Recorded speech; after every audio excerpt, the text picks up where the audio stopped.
제가 발제하는 부분은 사실은 이제 합헌 결정이 나왔는데 이번에 군정법 92조의 5, 현재는 92조의 6으로 되어 있습니다.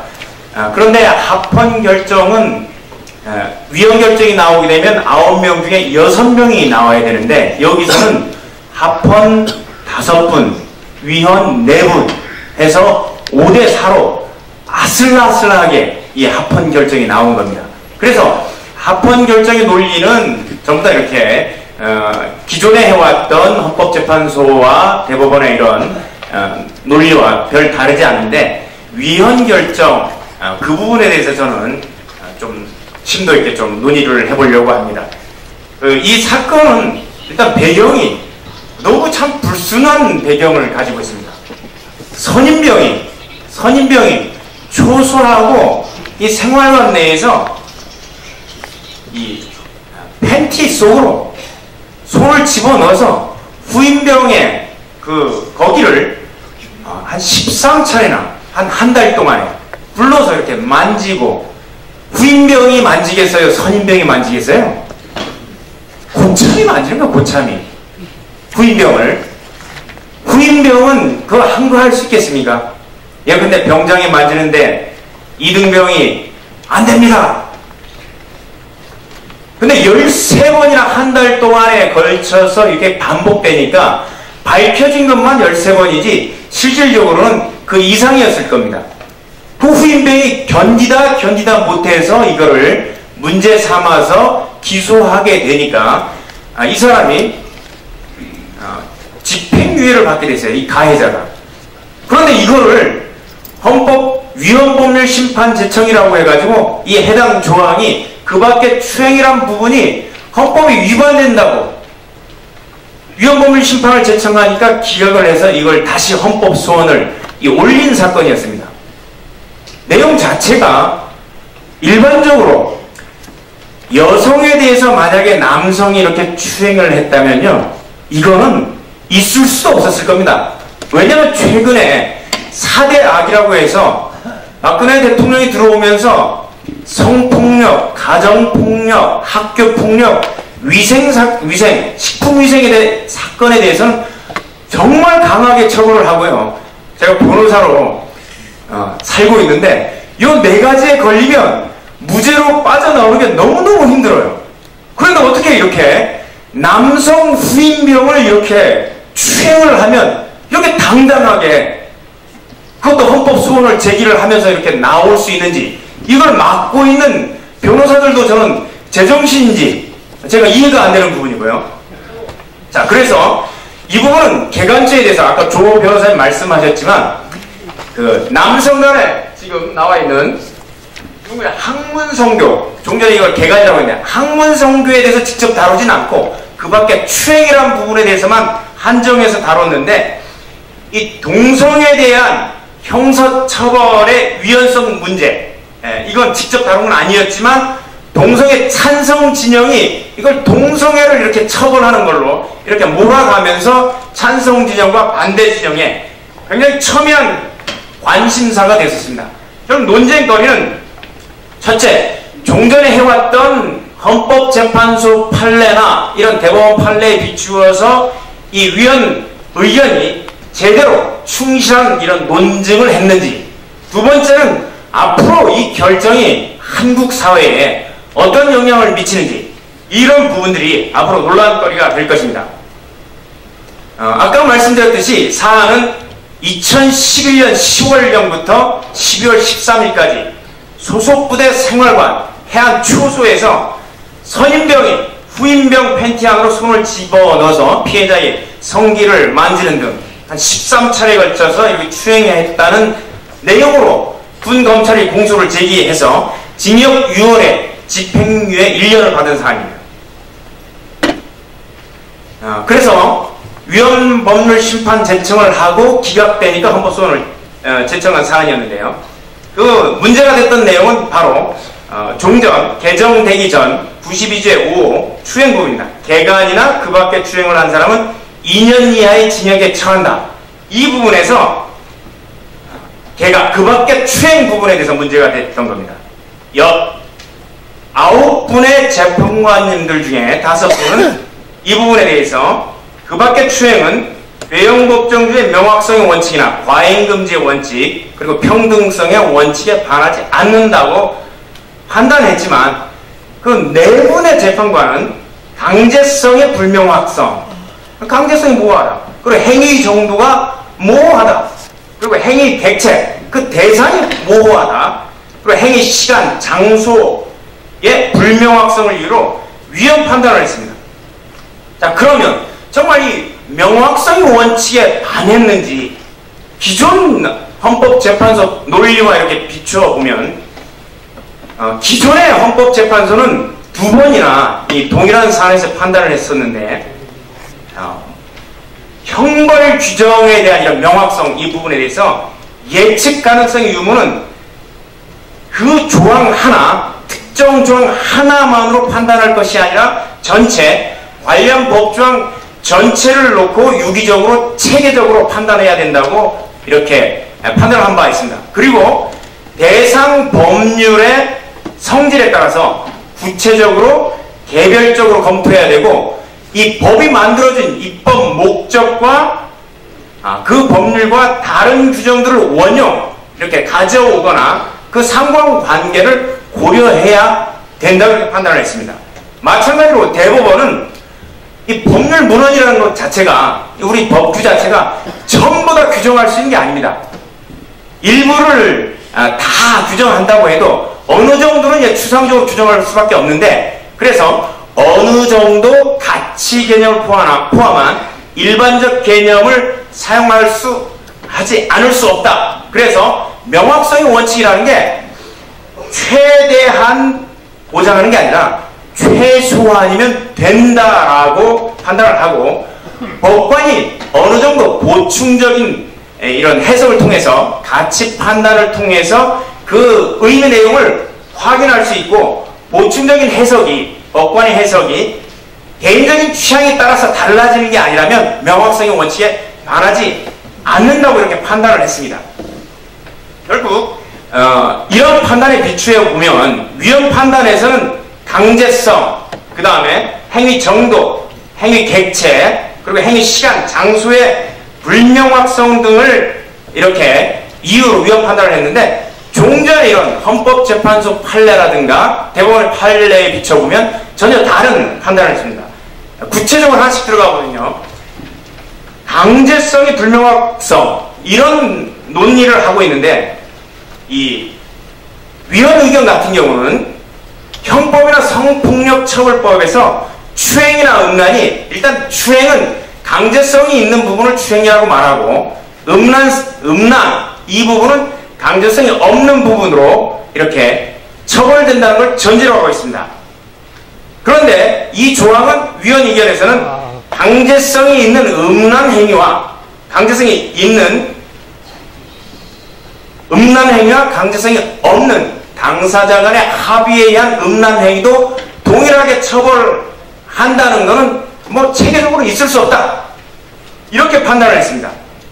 그렇지만 이 성폭력법과 형법에서 처벌하는 이 추행은 이 보호하려고 하는 이 형법에서 이제 보호하는 처벌하는 것은 보호법이라는 게 있습니다. 보호해야 되는 법이 이 부분이 바로 이 추행이라는 것은 개인적인 법의 장에서 규정을 하고 있어요. 그런데 음란은 우리 형법에서도 사회적인 법익의 장에서 규율을 하고 있어요. 그래서 보호하는 법익 자체가 다릅니다. 즉, 이 사건 군형법 92제 5는 사회적 법익을 보호하는 이 조항이지 개개인의 성적 자기 결정권, 성적인 이 자기 보호, 개인적인 법익을 보호하는 이런 조항이 아니었습니다. 그렇기 때문에 형법상의 추행과 이게 동일하게 판단을 해서는 안 되는 것인데 법익이라는 부분에서 간과 이런 부분이 있습니다.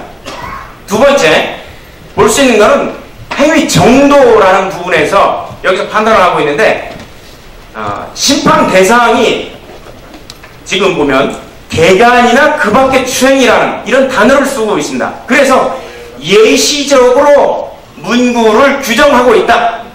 그렇기 때문에 이 개가는 남성만을 대상으로 하기 때문에 그 밖의 추행도 개가에 준해서 마찬가지로 이 학문성교에 준하는 행위만 처벌을 해야 되는데, 이런 부분에 있어서 잘못됐다 이렇게 판단을 했는데, 예시적인 입법이 타당하기 위해서는 이 듣는 사람들한테 그게 어느 정도 예견 가능, 예측 가능성이 있는지 여부로 판단을 하게 됩니다.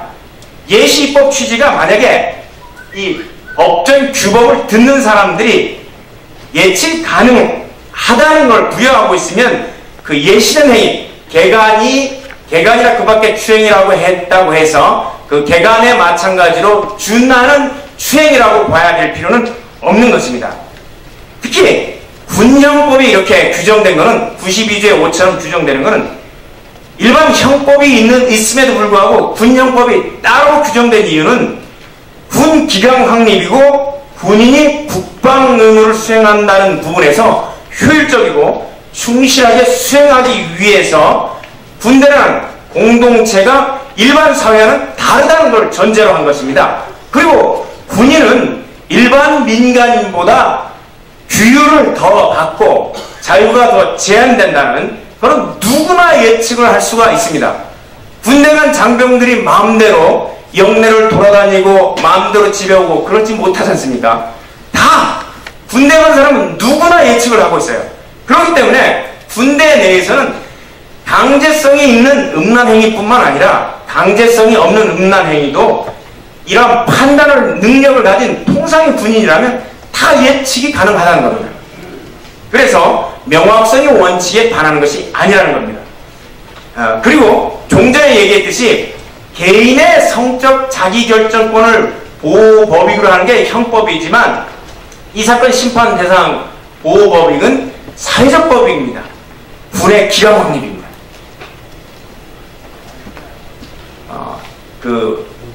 아주 재미있는 사례인데요. 대법원이 강제추행과 관련해서 판단을 한 사례가 있습니다. 대법원에서는요, 이 골프장에 갔던 캐디에 대해서 추행한 사건을 판단한 바 있는데요. 골프장 사장하고 이 골프 치러 간 사람이 있었어요. 사장하고 친하니까 골프 캐디한테 막 한 거예요. 그래서 어떻게 했냐? 러브샷을 했어요. 여기는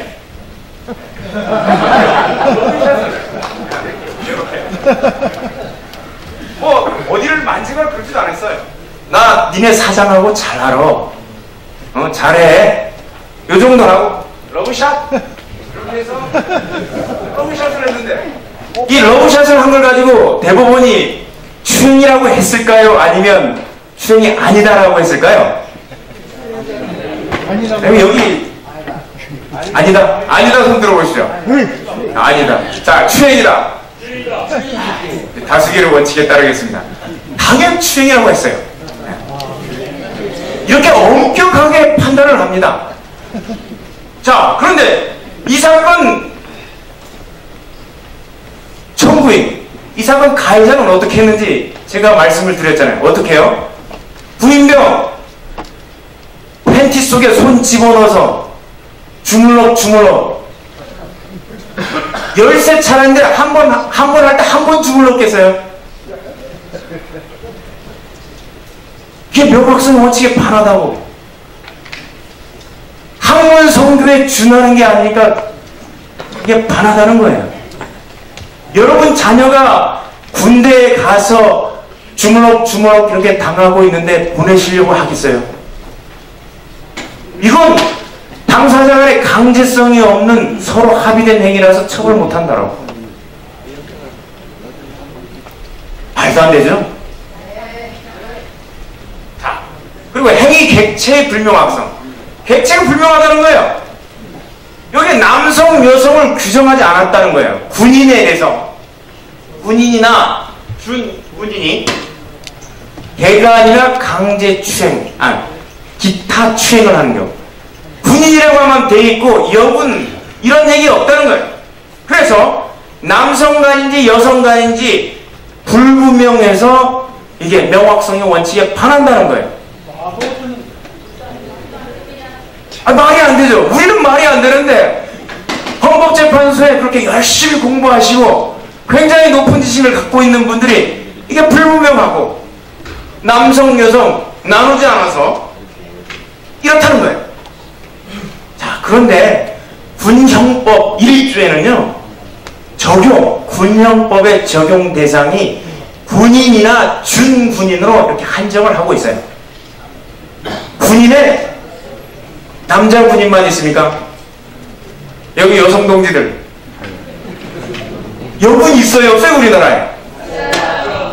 그래서 여기는 여군들도 있는데 이것이 만들어진 지 오래돼서 여군들에 대해서 특별하게 이렇게 규정을 안 해서 위반된다, 이런 식으로 했어요. 자, 그러나 이 부분은 군형법 1조에 대한 법을 해석하는 전체적으로 체계적으로 해석을 해야 되는 거예요. 1조의 대상 범위, 이 적용 대상 범위가 군인 그리고 준군인에 한정하고 있기 때문에 여군이 포함된다는 문제가 전혀 없어요. 누구나 해석을 할 수 있어요. 그래서 이런 체계적인 해석에도 반합니다. 그리고 행위 시간, 장소, 불명확성과 관련해서도 이 추행은 이 위원회에서는 영내에서 일어난 것에 대해서만 한정해야 된다는 거예요. 군인이 영내에서만 군인이니까 군인의 신분이 나가도 군인은 군인이에요. 전역하기 전까지. 자, 두 병사가 지하철을 탔습니다. 휴가를 나와서 지하철 안에서 붐비는 지하철 안에서 뽀뽀하면서 만지고 별짓 다 합니다. 영내가 아니라서 처벌이 안 된다는 거예요. 말이 됩니까? 말이 되는 걸 해야지. 말이 안 되는 걸 이렇게 얘기해가지고 위헌이라고 얘기를 했던 거예요. 자, 마찬가지로 시간과 장소는 관계가 없는 거예요. 그 적용 대상 군인이면 그 조항이 적용돼서 처벌이 되는 겁니다. 민간인은 형법이 적용돼서. 강간죄와 강제추행죄도요, 적용 장소가 따로 있는 게 아니에요. 시간이 따로 있는 게 아니에요. 그 행위에 해당하면 처벌이 되는 거예요. 자, 말씀 마치겠습니다.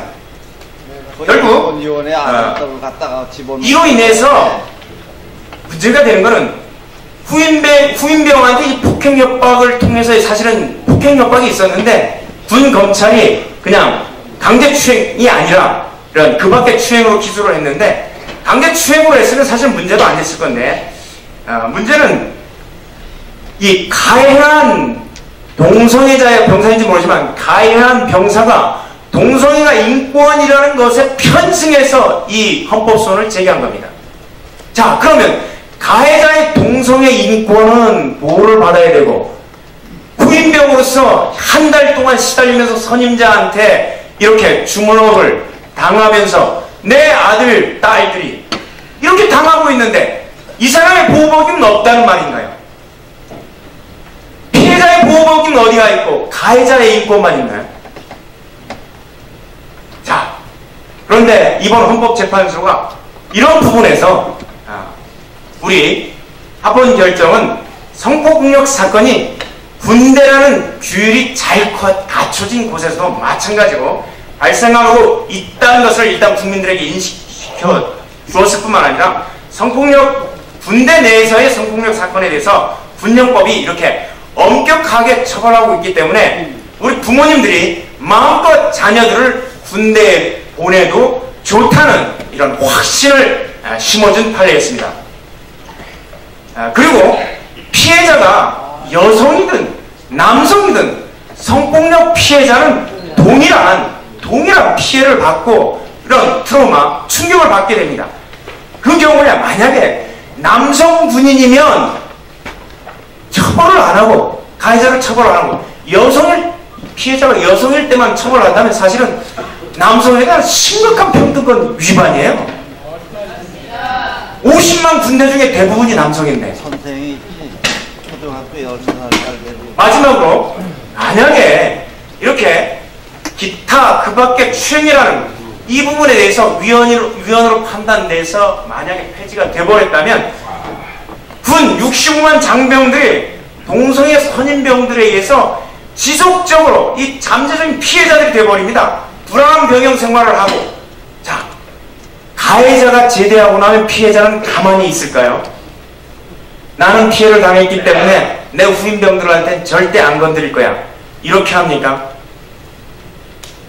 피해자는요, 시간이 지나서 고참이 되면 또다시 가해병사가 되어버립니다. 그렇다면 이 65만 군대가 어떻게 해요? 동성애자 양성소가 됩니다. 아까 김승규 그 원장님께서 말씀하셨지만 한창 밥을 먹는 숫자가 우리나라의 군대의 전투력이 아닙니다. 누가 전투력입니까? 위기 상황이 벌어졌을 때 총을 들고 나가는 군인들만이 전투력을 행사할 수 있는 겁니다. 화장실에 앉아서 둘이 붙어 앉아서 연애를 하는 사람이라든가 똥을 싸면서 항문이 다 헐어서 하루에 15번 가서 앉아있는 사람이라든가 전투력에 포함시킬 수가 없는 겁니다. 우리 군 전체의 이 사기 다 떨어지고 우리 국방은 무너지게 된 겁니다. 그래서 이번 하폰 판결은 앞으로 우리 대한민국 군대를 지탱해주는 너무나 귀중한 판결이었습니다. 마치겠습니다.